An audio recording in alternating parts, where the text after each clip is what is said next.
नमस्कार, DD news पर आप देखना शुरू कर चुके हैं हमारा खास प्रोग्राम। इस वक्त मैं हूं लाल चंद्र सिंह। अगले 1 घंटे में हम देखेंगे कुछ ऐसी खबरें जिन पर चर्चा जरूरी है, और ये चर्चा हम करेंगे अपने संवाददाताओं और खास मेहमानों के साथ। और आज सबसे पहले बात करने वाले हम कि वक्फ की सियासत में हिस्सेदारी का सवाल, और गुजरात से उठा है एक बवाल, क्योंकि गुजरात में वक्फ की संपत्ति को खुर्द-बुर्द करने का एक बड़ा मामला अहमदाबाद में सामने आया है। और ये तो सिर्फ एक वानगी है, इस तरह के तो हजारों मामले देश भर में हो सकते हैं, और शायद वही लोग सड़क पर हैं। और इसके बाद आज की खास चर्चा होगी, और वो चर्चा होगी कि 7 समंदर पार जाकर राहुल गांधी ने एक बार फिर से चुनाव आयोग पर हमला बोल दिया। महाराष्ट्र विधानसभा चुनाव को लेकर चुनाव आयोग कितनी बार बिल्कुल विस्तार से स्पष्टीकरण दे चुका है, सवालों के जवाब दे चुका है, लेकिन राहुल है कि रुकते नहीं। महाराष्ट्र चुनाव को लेकर एक बार फिर से बयान दे दिया, तो बीजेपी हमलावर है 7 समंदर पार के इस बयान पर। और इसके बाद आज एक और मुद्दे पर बात करने वाले हम, और वो मुद्दा होगा कर्नाटक की जाति गणना की रिपोर्ट में हेरा फेरी का। कर्नाटक की जाति गणना रिपोर्ट लगातार विवादों में है, उस पर बवाल होते रहे, लेकिन अब मामला आया है कि ओरिजिनल रिपोर्ट को ही बदल दिया था। तो इस पर भी बीजेपी, वहां पर जो मुख्य विपक्षी है वो हमलावर है। होंगे तमाम अहम सवाल जवाब, लेकिन सबसे पहले इस वक्त की हेडलाइंस। प्रधानमंत्री नरेंद्र मोदी 2 दिन के सऊदी अरब के दौरे के तहत कुछ ही देर में पहुंचने वाले हैं जद्दा। क्राउन प्रिंस से करेंगे मुलाकात, भारतीय समुदाय से भी मिलेंगे पीएम मोदी।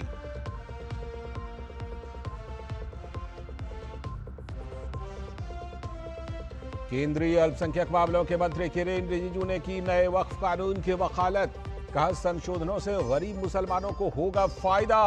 कांग्रेस समेत विपक्ष पर मुस्लिमों को गुमराह करने का लगाया आरोप।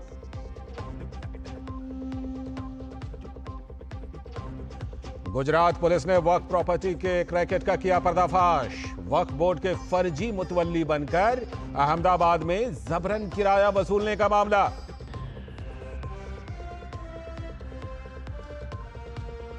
उपराष्ट्रपति जगदीप धनखड़ ने लोकतंत्र में जनता को ही बताया सर्वोच्च शक्ति, कहा जनता ने ही 1977 में आपातकाल लगाने वाले प्रधानमंत्री को भी ठहराया था जवाबदेह।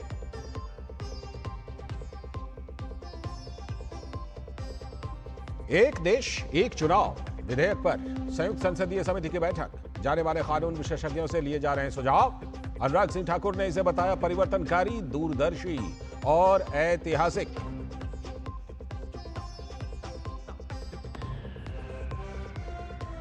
पश्चिम बंगाल में लंबे समय से हो रही हिंसक घटनाओं पर राष्ट्रपति शासन की मांग तेज, सुप्रीम कोर्ट में होने वाली है सुनवाई। भाजपा ने की ममता बनर्जी के इस्तीफे की मांग।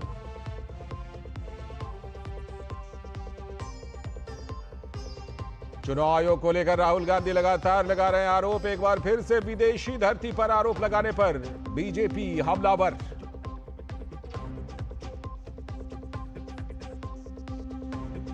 और एक बार फिर से कर्नाटक की जाति गणना रिपोर्ट पर हुआ है बवाल। इस बार मामला रिपोर्ट में हेरा फेरी करने का आ रहा है सामने, तो बीजेपी हमलावर।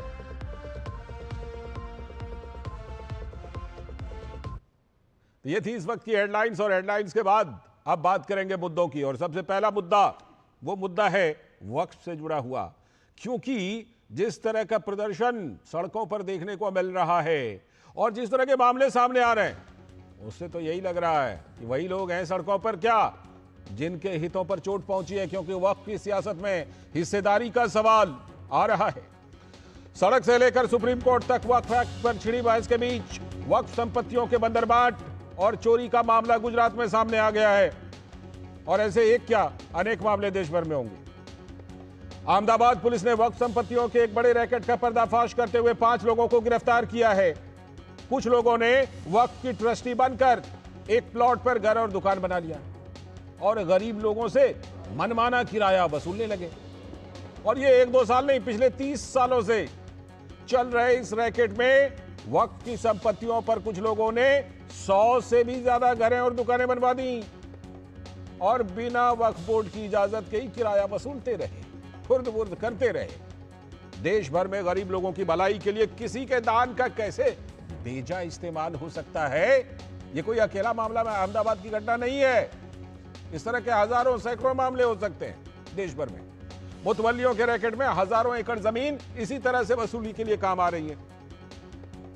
लेकिन सियासत है वो तो कुछ और ही बता रही है। वक्फ एक्ट पर छिड़ी बहस के बीच केंद्रीय अल्पसंख्यक मामलों के मंत्री किरेन रिजिजू ने पसमानदा मुसलमानों के समाज के बीच जाकर उन्हें नए बिल के प्रावधानों के बारे में जागरूकता बढ़ाने की पहल तेज की है।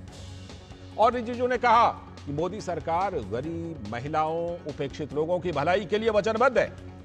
वक्फ एक्ट इसी दिशा में एक बड़ी पहल है, जिसमें वक्फ की 9.3 लाख एकड़ संपत्तियों में गरीब मुसलमानों की भागीदारी सुनिश्चित हो, उन्हें उनका हक मिले।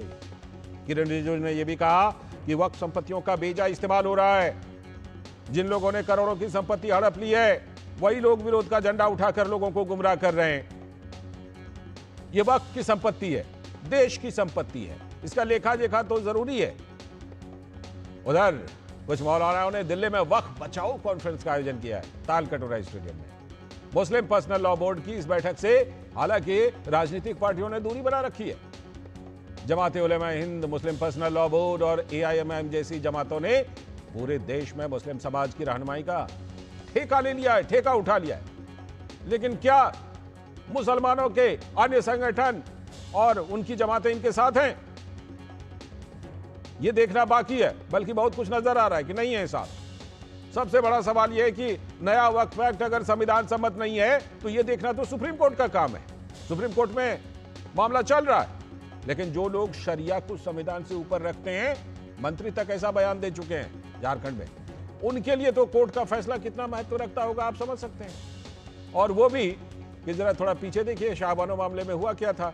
सुप्रीम कोर्ट ने कुछ और फैसला दिया और उन लोगों ने दबाव डाल करके राजीव गांधी सरकार से सुप्रीम कोर्ट के फैसले को पलटवा दिया, संसद में कानून बनवाकर। इन सब के बीच तालकटोरा स्टेडियम में बैठक बुलाई गई है, तो इस मीटिंग में आए हुए धर्मगुरुओं ने क्या कुछ कहा, आइए देख लेते हैं। हम पब्लिक के दरमियान जाएंगे, पब्लिक को अवेयर करेंगे कि ये जो संशोधन लाए गए हैं किस तरह से ये घातक हैं, किस तरह से ये चैलेंज कर रहे हैं वक्फ एक्ट को। ये काम हमारा है, हम करते रहेंगे। गवर्नमेंट जो इस वक्त वक्फ से मुताल्लिक कानून लाई है, यहाँ के संविधान की रूह को मुतासर करती है। किस तरीके से वक्फ बाय यूज़र को डीनोटिफिकेशन करने का मामला एक बहुत बड़ा खतरे का संदेश है और पूरे देश भर में एक विवाद पैदा करने की कोशिश है। अपने हित को लेकर जमा हो रहे हैं ये लोग। मौलाना यासूब अब्बास ने वक्फ पर कहा कि मामला तो अभी कोर्ट में चल रहा है, तो अभी तो कुछ भी कहना जल्दबाजी होगी, जो अच्छी बात है। लीडरों को आना चाहिए और आवाज़ बुलंद करना चाहिए कॉन्स्टिट्यूशन और कानून के दायरे में रह के, जो हमारे संविधान ने हमें राइट दिया है। मगर अभी क्योंकि कोई फैसला लंबित है सुप्रीम कोर्ट में, तो मेरे ख्याल से इस एहतजाज से कोई ज़रूरत नहीं, इस एहतजाज की, और एहतजाज कोई माने नहीं रखता है। और वही केंद्रीय मंत्री किरेन रिजिजू ने कहा कि वक्फ पर कुछ लोग गुमराह करने की कोशिश कर रहे हैं, लेकिन आम लोग हमारे साथ हैं। गलत फहमी में नहीं रहना चाहिए कि सारा मुसलमान विरोध कर रहे हैं। कुछ मुसलमान जो गुमराह किया हुआ है और कुछ मुसलमान जो मुसलमानों को वोट बैंक ट्रीट करते हैं, वो लोग गुमराह कर रहे हैं, वो सड़क पर उतारने का नाटक कर रहे हैं। आम मुसलमान इस वक्फ संशोधन अधिनियम का समर्थन कर रहे हैं, स्वागत कर रहे हैं। इस पे कोई कंफ्यूजन नहीं होना चाहिए। पूरा देश एक साथ है और इतना बड़ा देश का संपत्ति को लूटने वालों को हम लोग पूरा लोगों के सामने में एक्सपोज करेंगे। अभी कुछ दिनों के बाद हम पूरा सूची देने वाले हैं। ये जो नाटक कर रहे हैं वक्फ प्रॉपर्टी का नाम से जो लूटे जा रहे हैं, इन लोगों का हम लोग सूची जारी करेंगे, इन लोगों को एक्सपोज करेंगे। तो किरेन रिजिजू कह रहे हैं एक्सपोज करेंगे इन सब को जिन्होंने बेजा इस्तेमाल किया है। इसी पर आज बात करने के लिए हमारे साथ जुड़ रहे हैं हमारे दो संवाददाता। मुंबई से हमारे साथ योगेश शीतल जुड़ चुके हैं, साथ में हमारे साथ अहमदाबाद से हमारे संवाददाता भार्गव जी जुड़ गए हैं और हमारे सलाहकार संपादक विनोद मिश्र जी स्टूडियो में हैं। मैं आज पहले भार्गव जी के पास चलता हूं क्योंकि वहां से एक बड़ा भंडाफोड़ हुआ है। भार्गव जी, जिस तरह से कि ये मामला सामने आया है, 30 साल पुराना मामला, 30 साल से ये गड़बड़ी, 30 साल से ये बेजा इस्तेमाल हो रहे थे और भी इस तरह के मामले हो सकते हैं। अभी तक इस मामले में क्या कुछ खुलासा हुआ है भार्गव जी?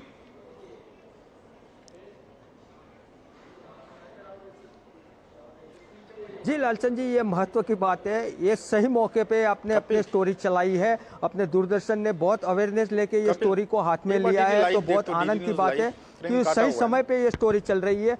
तो मैं ये कहना चाहूँगा कि गुजरात पुलिस,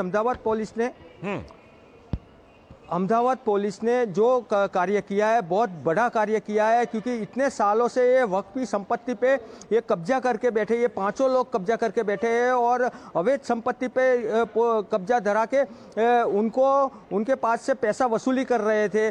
तो ये बहुत बड़ी गलती है, ये बहुत बड़ी, ये जो उनको गुनाह किया है उसका जामीन भी नहीं हुआ है अभी तक, जामीन की अर्जी भी उनकी नकारी की गई है। जी जी बिल्कुल, इस तरह के मामले जिस तरह सामने आ रहे हैं, जाहिर सी बात है कि इससे ये तो लगता है बहुत सारे ऐसे मामले आ सकते हैं देश भर में, और मामले तो मुंबई से भी आए हैं, महाराष्ट्र से भी आए। योगेश शीतल, योगेश, जिस तरह के वक्फ बोर्ड के लोगों के द्वारा जमीनों को, संपत्तियों को इधर उधर करने का मामला है, ये तो मुंबई से बहुत सारे मामले, अभी बोहरा समाज के लोग आए थे, उन्होंने भी वहां से शिकायत दर्ज कराई थी कि वहां पर उनकी संपत्ति को वक्फ बोर्ड ने इधर उधर कर दिया दावा करके।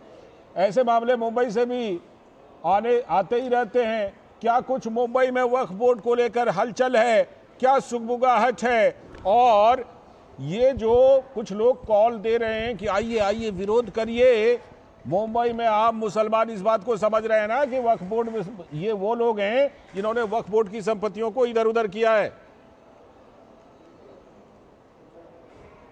देखिए लालचंद, मुंबई में जो है बीजेपी ने पहले ही, बीजेपी और साथ में जो प्रबुद्ध, जो प्रोग्रेसिव कम्युनिटी थी, वो पहले ही उन्होंने मोर्चा संभाल लिया था। और जैसे ही बिल पे बहस शुरू हुई थी लोकसभा और राज्यसभा में, उसके समानांतर यहाँ पर अलग अलग जगहों पर अवेयरनेस प्रोग्राम शुरू किया गया था। आउटस्कर्ट्स पे भी किया गया था, मसलन आउटस्कर्ट्स में आप कल्याण ले लीजिए, पालघर ले लीजिए, इसके अलावा जो सिटी है प्रॉपर, जैसे बोरीवली है, कांदीवली है, मुंबई है, साउथ मुंबई है। अगर आप ओवरऑल महाराष्ट्र को देखेंगे तो करीब 23,599 प्रॉपर्टीज जो है वो 92 एकड़ का एरिया है करीब करीब, उसमें फैली हुई है। 60% जो प्रॉपर्टीज है वो मराठवाड़ा में, जिसमें कि आप जो है छत्रपति संभाजी नगर ले लीजिए या फिर जालना ले लीजिए या फिर जो ये सब इलाके हैं वहां पे है प्रॉपर्टी। आज यहाँ पर जो है जो अवेयरनेस प्रोग्राम था उसी की अगली कड़ी आप कह सकते हैं। खुद किरण रिजिजू यहाँ पे आए थे, जगदम्बिका पाल जो जेपीसी को लीड कर रहे थे वो यहाँ पर आए थे, और भारतीय जनता पार्टी और साथ में अल्पसंख्यक मोर्चा और साथ में सिविक सोसाइटी के जो लोग हैं, महिलाएं जिनमें से शामिल हैं, मुस्लिम महिलाएं, वो सब आई थी। एक संवाद स्थापित किया गया, कम्युनिकेशन हुआ जो कि पहले से चल रहा था, लेकिन चूंकि आज टॉप लीडरशिप आई तो उसको और आप कह सकते हैं कि एक तरीके का पेस या एक तरीके का तेज जो है वो दिया गया। यहीं पर जो है थोड़ी देर पहले जगदम्बिका पाल और उससे पहले जो है जो किरण रिजिजू, उन दोनों ने एक प्रेस वार्ता को भी एड्रेस किया। अगर मैं आपको हाईलाइटर बता दूं तो जो मेन इशू है वो ये है कि जिस तरीके से भ्रमित करने की कोशिश की जा रही है, जिस तरीके से रूमर्स को स्प्रेड करने की कोशिश की जा रही है, उसको बस्ट करने के लिए जो है वो एक तरीके से आप कह सकते हैं कि मोर्चा संभाला गया है। खुद किरण रिजिजू ने इस बात को कहा बहुत जल्दी वो सूची भी जारी करेंगे। इसका सीधा सीधा मतलब यह है कि भारतीय जनता पार्टी या आप कह सकते हैं कि जो सिविक सोसाइटी है वो पूरी तरीके से तैयार है विथ फिगर, विथ एस्थेटिक्स, कि किस तरीके से वो चीजों को ट्रांसपेरेंटली लोगों के सामने जाके आउटरीच प्रोग्राम को जो एडवांस करके वो लोगों से मिले, उनको बताए कि एक्चुअल पोजीशन क्या है, स्टेटस क्या है, लीगल स्टेट जो स्टेटस है वो क्या है, और साथ में प्रोस एंड कॉन्स जो है वो क्या है, क्या चीजें जो है उनको गलत बताई जा रही है और क्या एक्चुअल स्टेटस है। तो कुल मिलाकर जो है काफी एग्रेसिवली इस मामले पर जो है वो पार्टी और साथ में जो प्रोग्रेसिव सोसाइटी है वो भी इस मामले में आती हुई दिखाई दे रही है। ऐसा लगता है कि अब मुकाबला करने के लिए, हकीकत बताने के लिए सरकार ने पूरी तरह कमर कस ली, और उसी के तहत मुंबई का ये प्रेस कॉन्फ्रेंस था। बने रहिएगा हमारे साथ विनोद जी। एक तरफ जो ये बातें चल रही हैं, अहमदाबाद जैसे मामलों के खुलासे हो रहे हैं, दूसरी तरफ ताल कटोरा स्टेडियम में लोग जुटाए जा रहे हैं, लेकिन राजनीतिक दलों ने दूरी बना रखी है। क्या मामला है? क्या कहीं ना कहीं राजनीतिक दल अब इस बात को समझ रहे हैं कि मामला सुप्रीम कोर्ट में है, तो जो होगा वहां से होगा, उसके पहले इस तरह की चीजें करने का कोई मतलब ही नहीं है। जी अभी योगेश बता रहे थे, उसी में मैं जोड़ता हूं कि अभी एक काम तो सरकार की तरफ से इस बात को आप सराहना कर सकते हैं कि सरकार ने रिच आउट प्रोग्राम बनाया है जी। कि जो स्टेक होल्डर हैं उसमें गरीब मुसलमान या गरीब मुस्लिम बेवाएँ, और उनको आज तक अभी तक इस 75 साल के में उस वक्त की इतनी बड़ी प्रॉपर्टी में कोई हिस्सेदारी या कोई भागीदारी नहीं मिली। तो इस बात को सरकार को बताना जरूरी था, और मुझे लगता है कि ये एक अच्छी पहल है। लेकिन जो बात संसद की चर्चा में किरण रिजिजू माइनॉरिटी अफेयर्स के मिनिस्टर ने बताया था वो भी गौर करने लायक जी। उन्होंने कहा था कि यही बात दोहराते हुए उन्होंने कहा कि ये वक्फ के खिलाफ में, इस वक्फ एक्ट के खिलाफ में जो लोग बोल रहे हैं उन लोगों को सामने में लाना जरूरी है जिन्होंने करोड़ों की संपत्ति हथियाए हुए, बिल्कुल, जिन्होंने कब्जा किया हुआ है। और वही लोग अभी अब तालकटोरा स्टेडियम में जो अभी चल रहा था वक्फ बचाओ अभियान, अगर आप उसमें गिनती कीजिए, जो स्टैटिक को कह रहे हैं कि हम बहुत जल्दी देने वाले हैं, कि रिजिजू ने साफ तौर पे कहा कि हम उन लोगों का नाम पब्लिक करने जा रहे हैं जिन्होंने वक्फ की संपत्ति को कब्जा किया हुआ है, जो वक्फ की करोड़ों संपत्ति पे कब्जा करके उनको मामूली दामों में लीज लेके, रेंट लेके, और वो अपना कब्जा बता रहे हैं। तो ये खुलासा क्या एक डर है जो ये समाज को एक भय दिखाते हैं कि तुम्हारी संपत्ति छीन जाएगी, तुम्हारी मस्जिदें छीन जाएगी, तुम्हारे कब्रगाहें छीन जाएगी, दरगाहें छीन जाएगी। ये जो भ्रामक प्रचार हो रहा है, ये इस प्रचार का असर तो होगा जब इस कैंपेनिंग में इस तरह की चीजें होगी। इस भ्रामक प्रचार का असर तो आपने देखा कि आज जो कल जो अहमदाबाद पुलिस ने जो कार्रवाई करते हुए, आप मान सकते हैं कि छोटी कार्रवाई थी, कि अहमदाबाद शहर में एक मस्जिद की जो वक्फ की जमीनें थी, उस जमीन में मुतवल्लियों को पता नहीं है जो 30 साल से इसका किराया कौन वसूल रहा है। उस जमीन पे 100 से ज्यादा घर और दुकान बने हैं, कुछ चंद मौलानाओं के नाम पे वो वसूली हो रही है और पॉकेट में जा रहा है किसी का, और वक्फ के नाम पे वक्फ बोर्ड को, और उसमें कोई पैसा नहीं मिल रहा है, रेवेन्यू नहीं मिल रहा है जी। तो ये जो 9.5 लाख की आप संपत्ति बता रहे हैं लाल जी, इसको थोड़ा सा क्लियर कीजिए।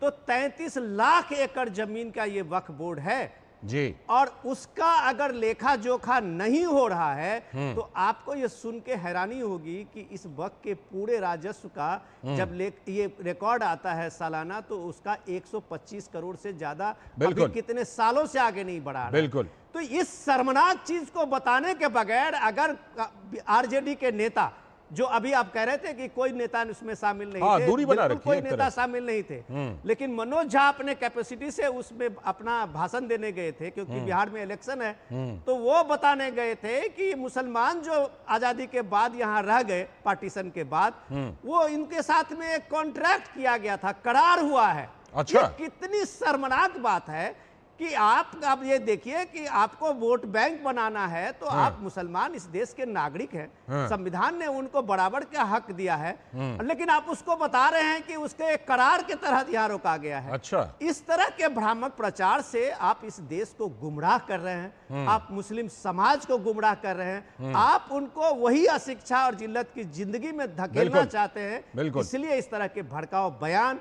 और ये ओवैसी के साथ साथ जितने मुस्लिम पर्सनल लॉ एनजीओ हैं, वो सिर्फ और सिर्फ अपना स्वार्थ देखते हैं, और वोट बैंक की सियासत में ये एक ठेकेदार बने हुए। मनोज झा से कोई पूछे कि ऐसा ही कॉन्ट्रैक्ट करना था तो देश का बंटवारा क्यों हो गया 1947 में, ये पूछे कोई मनोज झा से। खैर भार्गव जी, जिस तरह का ये भंडाफोड़ हुआ है, जिस तरह पर्दाफाश हुआ है इस मामले का, अब इस मामले में आगे एक्शन क्या होने वाला है, और जो पकड़े गए हैं क्या उनकी तरफ से कुछ सफाई दी गई है, कुछ कहा गया है क्या?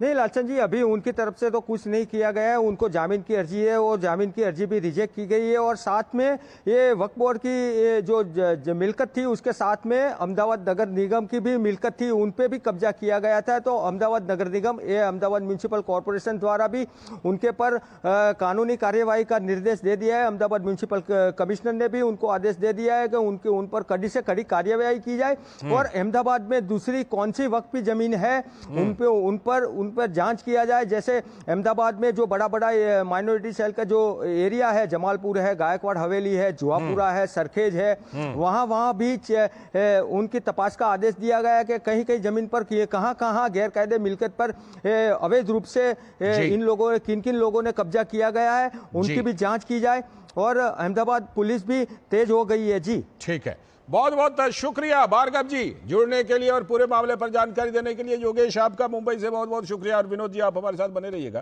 क्योंकि आज खास चर्चा हम करने वाले हैं कि राहुल गांधी ने 7 समंदर पार जाकर के एक बार फिर से चुनाव आयोग पर हमला बोल दिया है। और जब चुनाव आयोग पर हमला बोल दिया है तो क्या कुछ एक बार फिर से सवाल उठे हैं, और राहुल हैं कि रुकते नहीं।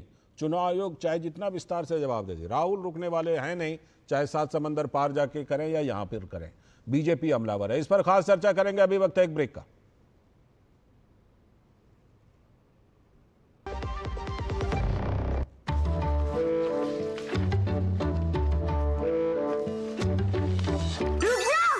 ये क्या है? असली नोट ब्रो, ये फटा है। सुन, फटे फटे या पुराने नोट को बैंक ब्रांच में एक्सचेंज कर सकते हैं। वाओ, नया नोट मिलेगा। हाँ, जिससे तू हमें पिज्जा पार्टी देगा। आरबीआई कहता है स्मार्ट बनो, कूल रहो।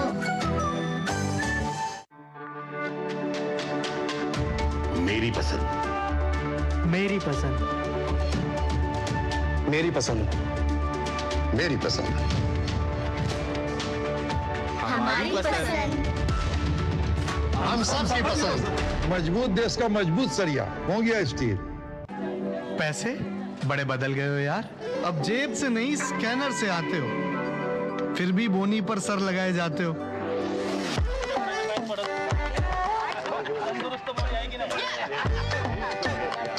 हुलिया चेंज हुआ पर अंदर से वही हो।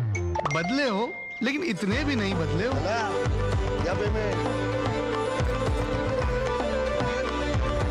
हाई फाई होके भी भाषा सबकी बोलते हो।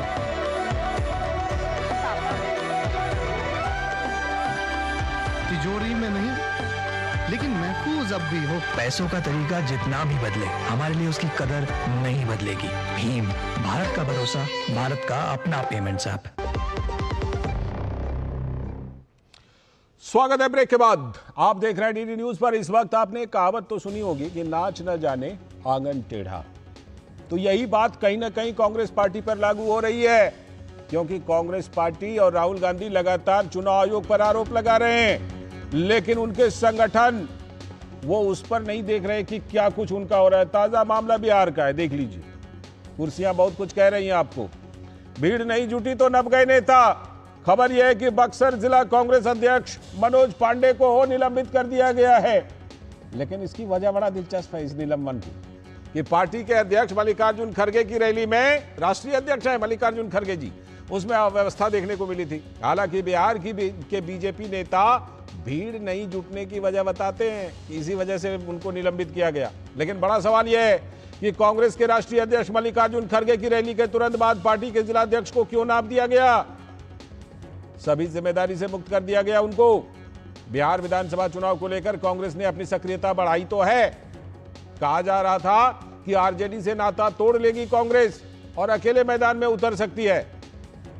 तो जाहिर है कि पार्टी ने इसके तहत कन्हैया कुमार को चेहरा बताकर पलायन रोको नौकरी 2 पदयात्रा शुरू भी की थी, लेकिन यात्रा कई बार रोकनी पड़ी। वजह भीड़ ही नहीं जुटी। लेकिन बड़ा सवाल तो यह है कि अगर संगठन इतना लचर है और नेता हार के लिए चुनाव आयोग को जिम्मेदार ठहराए, तो ये बात तो लोगों के गले उतरती नहीं। ये बात कहां से जाकर जुड़ती है? राहुल गांधी अपने हर विदेशी दौरे में पहला निशाना चुनाव आयोग को ही बनाते हैं। एक बार फिर वही किया और ईवीएम पर सवाल उठाते हैं। लेकिन कभी पार्टी के अंदर मचे इस तरह के घमासान और जनता से लगातार बढ़ रही दूरी की चर्चा नहीं करते।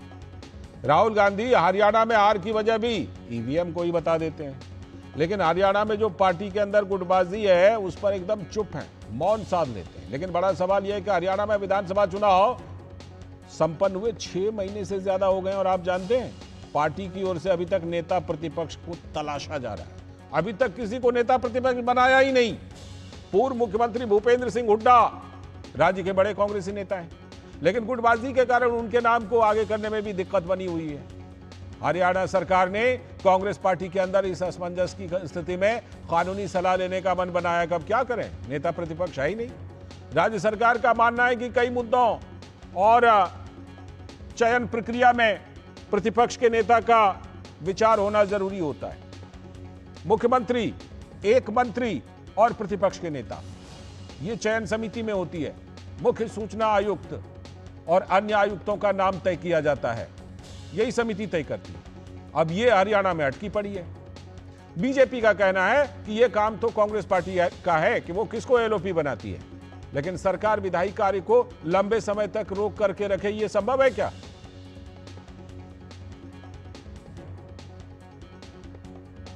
लेकिन जो आपको हमने खाली कुर्सी दिखाई और बिहार में जो नप गए, तो कांग्रेस के प्रदेश प्रवक्ता राजेश राठौड़ ने कहा कि मनोज पांडे ने रैली में व्यवस्था सही नहीं की थी, इसीलिए उनको पार्टी से निलंबित कर दिया गया। पिछले दिनों राष्ट्रीय अध्यक्ष आदरणीय मल्लिकार्जुन खड़गे साहब की एक बड़ी सभा थी, जय बापू, जय भीम, जय संविधान। उसके दौरान देखा गया कि वहाँ के तत्कालीन जिला अध्यक्ष डॉक्टर मनोज पांडे ने नीचे वर्करों से लेकर संगठन के लोगों से लेकर प्रदेश तक बेहतर समन्वय स्थापित नहीं कर पाया। उनकी निष्क्रियता देखी गई। तत्पश्चात पार्टी ने निर्णय लिया कि उनको पद से मुक्त किया जाए, उनको निलंबित किया है। ये तो हुई उनकी बात कि भाई क्यों हटाया, लेकिन जिनको हटाया जरा उनकी भी बात सुनिए। कांग्रेस के जिला अध्यक्ष मनोज पांडे ने कहा कि गर्मी बहुत थी, जिससे पीछे की तरफ कुर्सियां खाली रह गईं।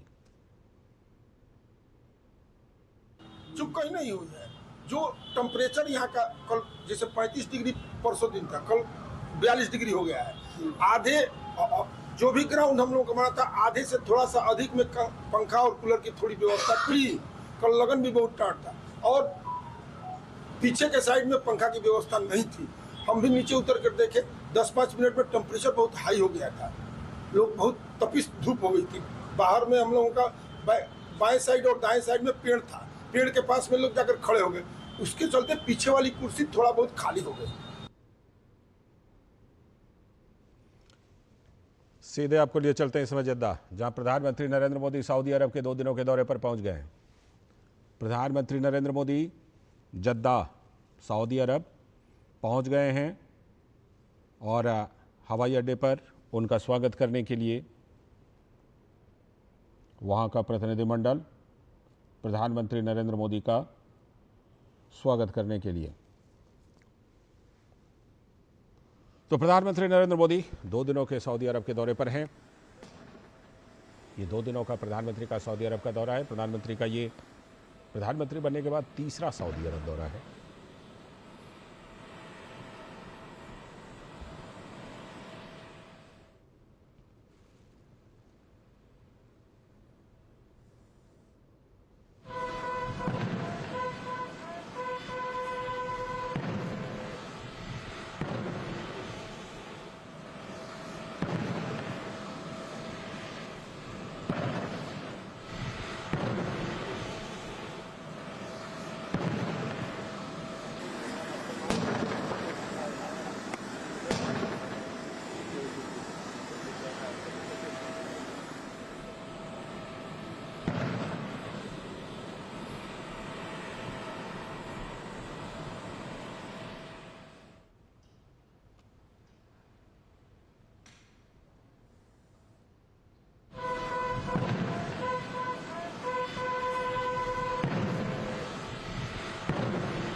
आप तस्वीरें देख रहे थे सऊदी अरब से। प्रधानमंत्री नरेंद्र मोदी 2 दिनों के दौरा पर पहुंच चुके हैं वहां के जो क्राउन प्रिंस हैं उनके न्योते पर 22 और 23 अप्रैल को। और प्रधानमंत्री नरेंद्र मोदी का, जैसा कि आप आवाज़ भी सुन रहे होंगे, तोपों के साथ, सलामी के साथ उनका वहां पर स्वागत किया गया। इस बारे में हम आपको आगे प्रधानमंत्री के दौरे से जुड़ी खबरें दिखाते रहेंगे, लेकिन जो हम बात कर रहे थे कि वहां पर जिस नेता को निलंबित किया गया वो कह रहे हैं मौसम में गर्मी थी। लेकिन मौसम में गर्मी थी या फिर कांग्रेस की ये ठंडक है, इस पर हम बात करेंगे, चर्चा करेंगे। लेकिन इन सब के बीच बिहार के उप मुख्यमंत्री विजय सिन्हा ने कहा कि कांग्रेस पार्टी बिहार में जिससे गठबंधन कर रही है वही बिहार को बर्बाद कर रही है। सच को स्वीकार कर लीजिए कि बिहार में जिससे गठबंधन किए हैं वह बिहार को बर्बाद किया, बिहारी शब्द को गाली बनाया। अब उससे के साथ गठबंधन की जरूरत नहीं, लेकिन ये गुलाम बंधुआ मजदूर के तरह जो जुबराज बोलेंगे राहुल जी, वही खड़गे साहब बोलेंगे। ऐसे लोगों के बातों पर लोग ध्यान भी अब नहीं देता।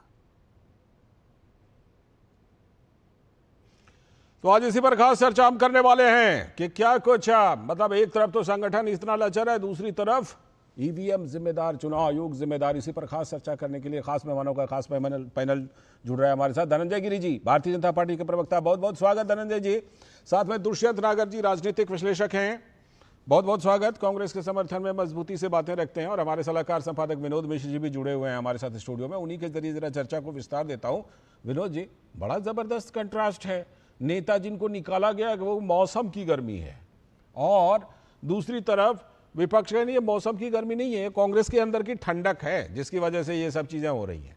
और दूसरी तरफ राहुल जी 7 समंदर पार जाकर के माहौल को गरमाने की कोशिश करते हैं कि ये ईवीएम, वोटर लिस्ट, चुनाव आयोग, बार बार ये पूरा का पूरा जो मामला है बिहार चुनाव को लेकर के, कांग्रेस जिसे कहते हैं ना कि वो जो हम पढ़ते थे कि किसी लठ पर एक बंदर 2 फीट ऊपर जाता था फिर 1 फीट नीचे खिसक आता था।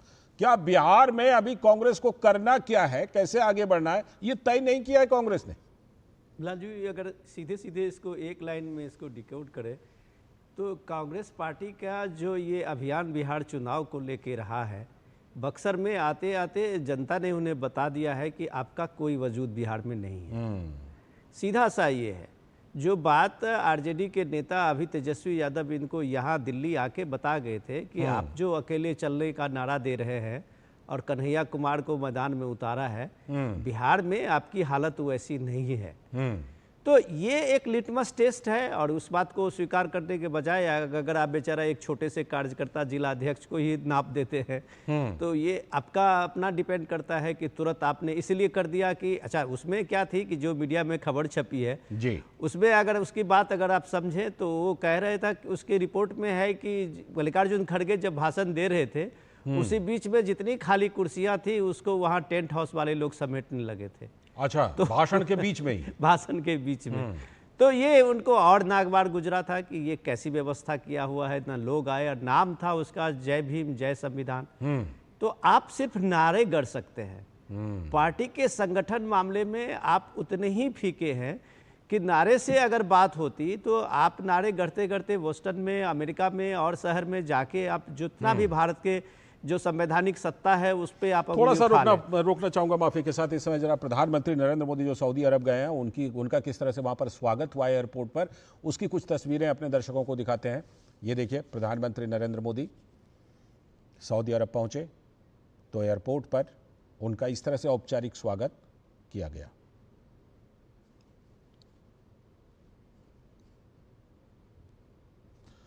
तो प्रधानमंत्री नरेंद्र मोदी जो सऊदी अरब के क्राउन प्रिंस हैं उनके न्योते पर 2 दिनों के लिए सऊदी अरब रवाना हुए हैं, और सऊदी अरब पहुंचने पर उनका जोरदार स्वागत हुआ। अभी कुछ देर पहले हम आपको दिखाई रहे थे जिसमें तोपों की गड़गड़ाहट भी सुनाई पड़ रही थी। तो प्रधानमंत्री के स्वागत में वहां तोपों की सलामी दी गई, और इसके बाद एयरपोर्ट पर ही प्रधानमंत्री का ये औपचारिक स्वागत भी किया गया है। जेद्दा में, सऊदी अरब में प्रधानमंत्री नरेंद्र मोदी का ये जबरदस्त स्वागत। प्रधानमंत्री नरेंद्र मोदी प्रधानमंत्री बनने के बाद तीसरी बार ये सऊदी अरब के आधिकारिक दौरे पर गए हैं। ये 2 दिवसीय दौरा है प्रधानमंत्री नरेंद्र मोदी का, और ख़ास तौर पर जो वहाँ के क्राउन प्रिंस हैं उनके आमंत्रण पर प्रधानमंत्री नरेंद्र मोदी का ये दौरा हो रहा है। और जो दोनों देशों के संबंध हैं उसके लिहाज से तो ये दौरा महत्वपूर्ण है ही। साथ में जो वहाँ पर भारतीय प्रवासी समुदाय है, इंडियन डायस्पोरा, वो भी प्रधानमंत्री नरेंद्र मोदी के आगमन का बेसब्री से इंतज़ार कर रहे हैं, क्योंकि प्रधानमंत्री नरेंद्र मोदी उन लोगों से भी मिलने वाले हैं और उनसे संवाद भी करने वाले हैं। तो प्रधानमंत्री नरेंद्र मोदी ख़ास तौर पर ये जो दौरा है वो दोनों देशों के जो संबंधों का इतिहास है उसको और अधिक संबंधों को मजबूत करने पर जोर रहेगा। अरब न्यूज़ को प्रधानमंत्री ने साक्षात्कार भी दिया है और कहा है कि भारत और सऊदी अरब के संबंध काफ़ी मजबूत हैं और दोनों देशों की जो संबंध है उसकी ताकत काफ़ी अधिक है।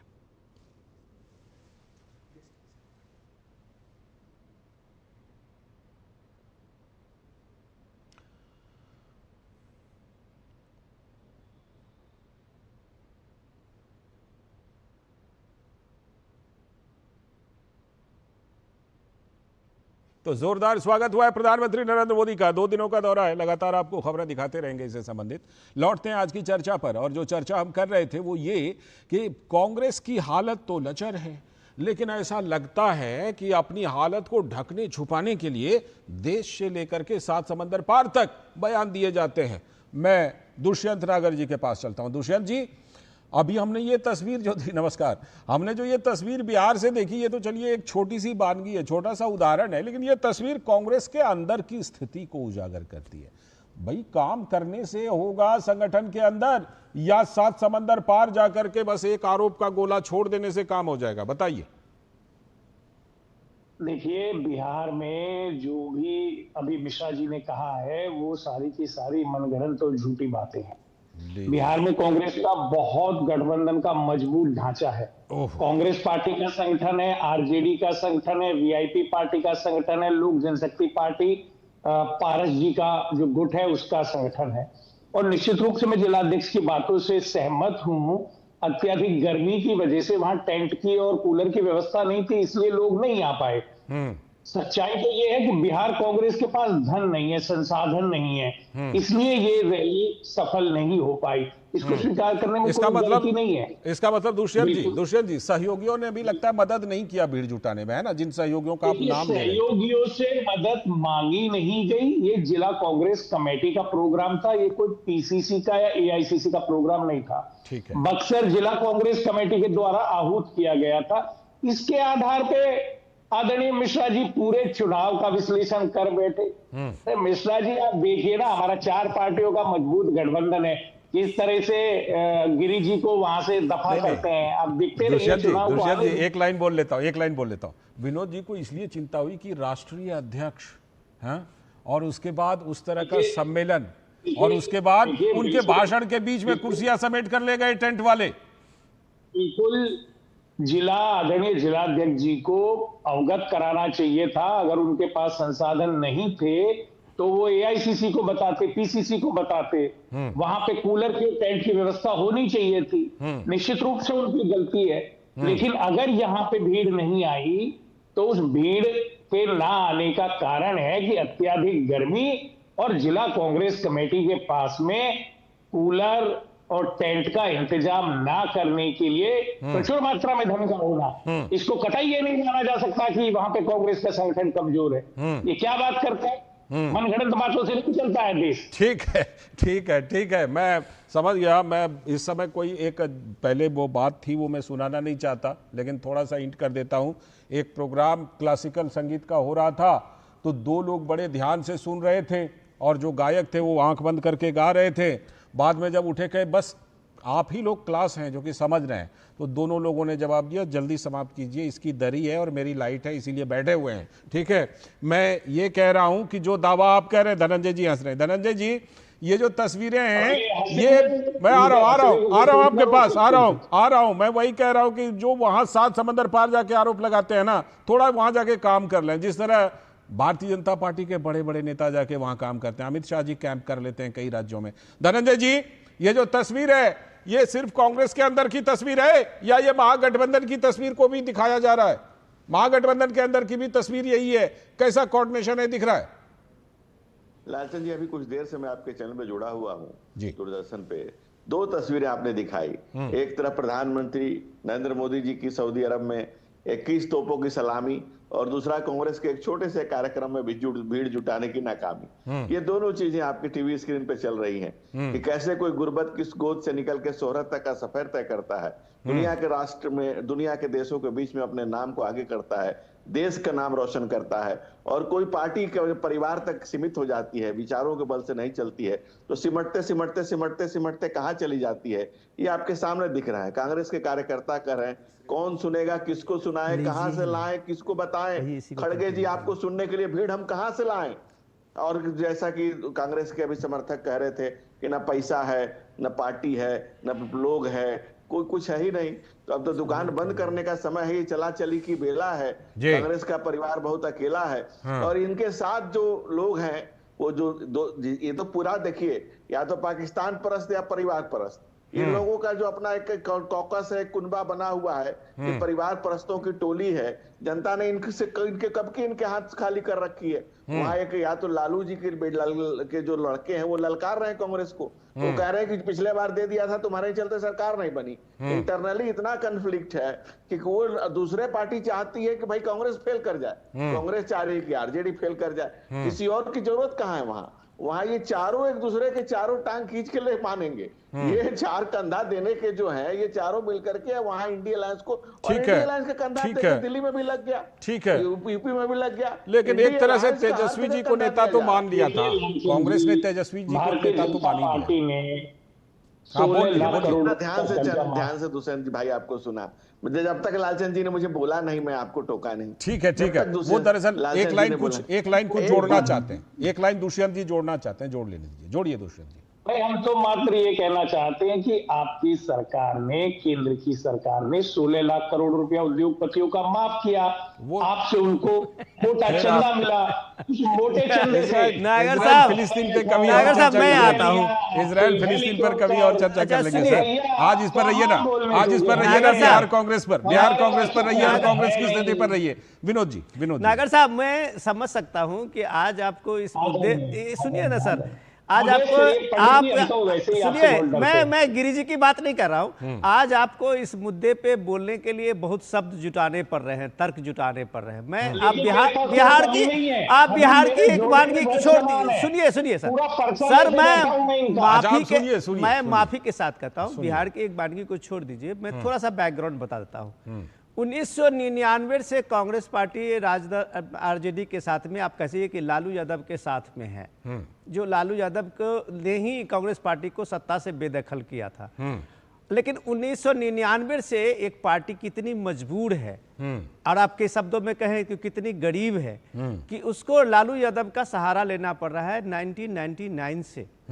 अब आप सोचिए कि इतने साल बीत गए, जिस पार्टी को आपने खड़ा नहीं किया जी, वो पार्टी इस हालत में नहीं होगी। आप तो बेचारा पांडे जी को नाप दिए, तो उसका, आपका पांडे जी का क्या कसूर? बेचारी उतने जितनी में थे उतनी मेहनत करके उन्होंने कम से कम टेंट वाले को तो बुला लिए। आप अपने लीडरशिप को ये बता नहीं रहे हैं कि भाई 33-34 साल से आप जो पैरासाइट बने हुए हो लीडरशिप में वहां जी, कि 4-5 लीडर आपके बैठे हुए हैं, इसके बाद अध्यक्ष ये बनेगा, यहां से आला कमान के तरफ से पर्ची जाता है, वो पर्ची दूसरे को गया, तीसरे को गया, आप इसको मजाक बनाए हुए। लेकिन मैं आपको आपके टॉपिक पे लाता हूं। हरियाणा में क्या हो गया सर? हरियाणा की बात देखिए, हरियाणा की रिपोर्ट अभी हमने दिखाई है। हरियाणा में 6 महीने से ज्यादा चुनाव के हो गए और एलओपी अभी तक आप नहीं बना पाए। वहां राज्य सरकार कानूनी सलाह ले रही है कि भैया एलओपी प्रतिपक्ष का नेता नहीं चुनना, कांग्रेस की मजबूरी है। यहां तो उसका काम विधायी कार्य रुके हुए हैं, वहां सूचना आयुक्त का अपॉइंटमेंट होना है, कमिश्नर का अपॉइंटमेंट होना है, ओपिनियन जरूरी होता है उस कमेटी में, और प्रतिपक्ष का नेता नहीं है। तो ये आपका दर्शा रहा है कि बॉस संगठन के मामले में एक पार्टी इतनी फेल और इतनी लचर उसकी व्यवस्था है कि चुनाव हुए 6 महीना हो गए उस स्टेट में आप एलओपी नहीं दे रहे हैं। मजबूत शख्सियत के नेता हैं भूपेंद्र हुड्डा, उनको चुनौती आपके छोटे छोटे नेता दे रहे हैं। बिल्कुल, तो ये हालत सब जगह है। जी मुझे हंसी आ रही है। एकदम आप ही के पास तो आऊंगा, एकदम हंस भी लीजिएगा सर, ये मंच आपका ही है, पूरा हंस भी लीजिएगा, जवाब भी दीजिएगा कि ये बिहार से लेकर हरियाणा तक हुआ क्या है कांग्रेस पार्टी को। बोलिए धनंजय जी, आपको बात में लेकर आऊंगा मैं अभी दूसरे कांग्रेस। हाँ, मैंने बोला एक दलित नेता है, वो दलित नेता बर्दाश्त नहीं हो रहा लोगों को, इसलिए उनका अपमान करने का प्रयास किया कुछ भी। आज आपका तर्क बेकार हो रहा है। दुष्यंत जी हरियाणा से लेके हरियाणा तक लचर हाल है। गिरी जी राष्ट्रीय अध्यक्ष कहाँ है आपका, कौन है आपका, बताइए ना। धनंजय गिरी जी एलओपी चेंज कर देंगे, आप राष्ट्रीय अध्यक्ष बता दीजिए। नागर साहब, अब आप धनंजय जी से पूछा है तो बोलने दीजिए। बोलिए धनंजय जी।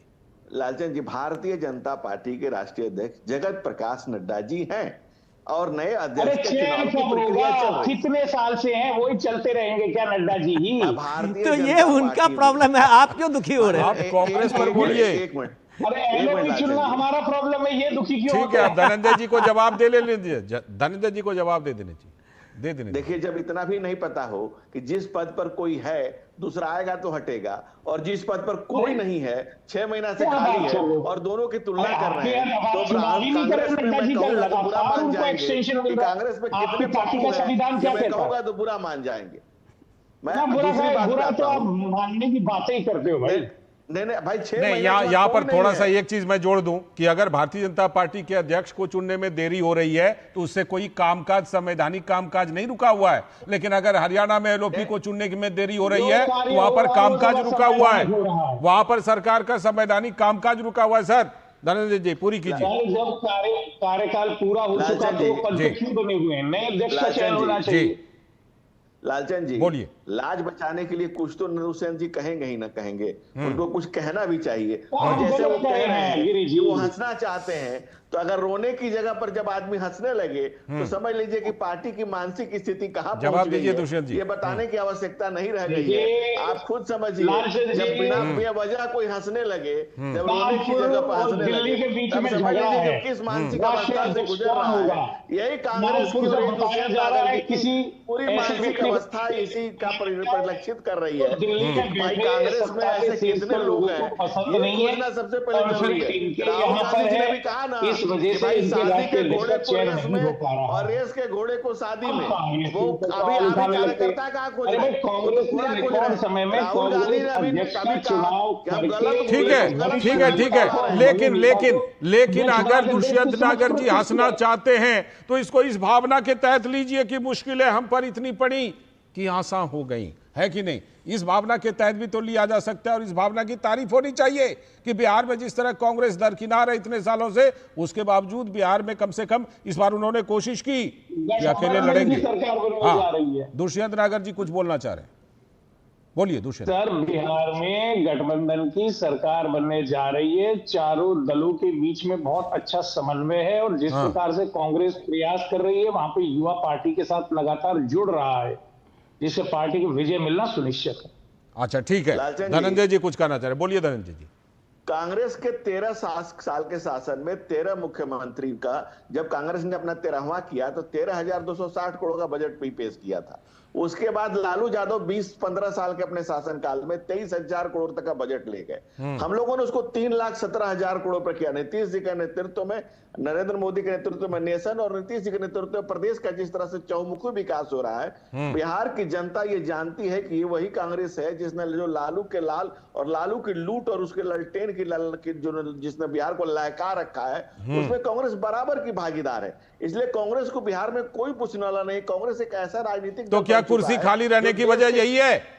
कुर्सी खाली रहने की वजह यही है क्या? बिल्कुल, पूरा कांग्रेस ही खाली होने की स्थिति में, आप कांग्रेस में खाली हो चुकी है, आप कुर्सी ठीक है। बात कर रहे हैं। मैं चर्चा को आगे बढ़ाऊंगा विनोद जी, आगे बढ़ाऊंगा एक छोटे से ब्रेक के बाद। एक छोटा सा ब्रेक, उसके बाद फिर इस चर्चा को आगे बढ़ाएंगे।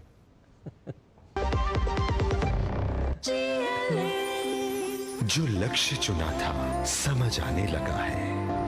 GLA यूनिवर्सिटी, उच्च लक्ष्य की निश्चित प्राप्ति। जब धरती चीर कर निकलता है लोहे का पत्थर और मिलता है मोंगिया के जोश से, फिर तपता है, पिघलता है और बनता है फौलाद। अब होता है सरिया सारी खूबियों के साथ। मोंगिया स्टील, मजबूत देश का मजबूत सरिया।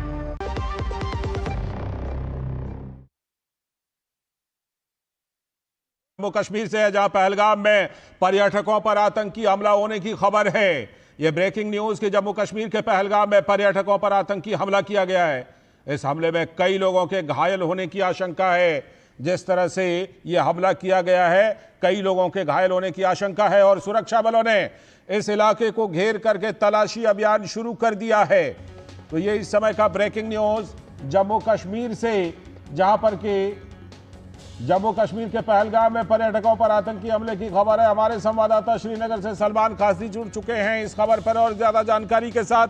सलमान जी, क्या कुछ हुआ है, क्या कुछ इस हमले को लेकर अभी तक खबरें मिल रही हैं और क्या कुछ आधिकारिक तौर पर भी जानकारी दी गई है, क्या ऑफिशियली कोई जानकारी दी गई है सलमान काजी?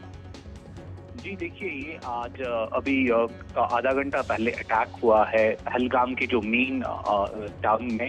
वहाँ पे एक होटल है, वहाँ से टूरिस्ट निकल रहे थे, उन पे अटैक किया गया है। और इस अटैक में अभी तक जो खबरें हैं और उसको ऑफिशियली कंफर्म भी किया गया है कि जो 2 हैं वो जख्मी हो चुके हैं टूरिस्ट में, और उनको अनंतनाग के जो मेन डिस्ट्रिक्ट हॉस्पिटल है वहाँ पे ले जाया जा रहा है ट्रीटमेंट के लिए। और पूरे इलाके में जो है सिक्योरिटी फोर्सेस वहाँ पे रश हुए हैं, हालांकि वहाँ पे रहते भी हैं काफी ज्यादा सिक्योरिटी फोर्सेस। तो पूरे इलाके को घेर दिया गया है। जो बाकी टूरिस्ट हैं उनको सबको अपने होटल्स पे रेस्ट्रिक्ट किया गया है और उनको बोला गया है कि आप अभी वहीं पे रहें। और वहाँ पे पूरे इलाके में एक तलाशी अभियान जारी किया है सिक्योरिटी फोर्सेस ने। और ये अभी जो है हमें जो इत्तला मिल रही है उसके हिसाब से पूरे जो इलाके को है एक गिरा किया हुआ है और एक सर्च ऑपरेशन चल रहा है। और जो इंजर्ड टूरिस्ट हैं उनको जो मेन डिस्ट्रिक्ट हॉस्पिटल है अनंतनाग डिस्ट्रिक्ट का, जो वहाँ का सबसे बड़ा अर्बन सेंटर है, वहाँ पे ले जाया जा रहा है उनके इलाज के लिए। सलमान काजी जी, क्या किसी तंजीम ने अभी कोई दावा किया है, किसी तंजीम का नाम आ रहा है, क्या कुछ ये ब्यौरा आ रहा है कि कितने लोग हमलावर थे, इस तरह का कोई ब्यौरा अभी तक आ पाया है क्या? जी देखिए, बिल्कुल बहुत ही अर्ली हैं, बहुत हेजी कंडीशंस हैं वहाँ पे।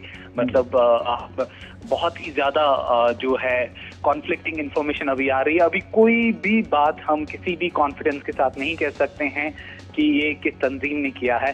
और सिक्योरिटी फोर्सेस वैसे भी अभी जो इनिशियली उनका रिस्पॉन्स ये है कि पहले हमें सर्च ऑपरेशन उनको सेटअप करना है उसको पूरी तरीके से, उसके बाद ही वो रिवील करेंगे। और अभी तक ये बहुत ही, क्योंकि ये कुछ ही देर पहले, आधा घंटा पहले ही हमला हुआ है, तो ऑब्वियसली अभी तक जो इन्फॉर्मेशन है वो बहुत कम फिल्टर डाउन हुई है। अभी कुछ नहीं पता चल रहा है ये किन्होंने अटैक है, किस ऑर्गेनाइजेशन ने इसकी जिम्मेदारी नहीं ली है। और अभी तक देखा जाए तो अभी ये भी नहीं पूरा पता है कि एग्जैक्टली इस पूरे मामले में कितने और इंजर्ड हुए हैं और क्या कैजुअलिटीज और भी हो सकती हैं। ठीक है। और ज्यादा जानकारी जब आपके पास तफसील से आएगी तो हम बात करेंगे, इस पर जानकारी आपसे लेंगे। फिलहाल आपका शुक्रिया सलमान काजी साहब जोड़ने के लिए। और इसी के साथ आज के इस वक्त में इतना ही। पूरी टीम को दीजिए अनुमति। नमस्कार।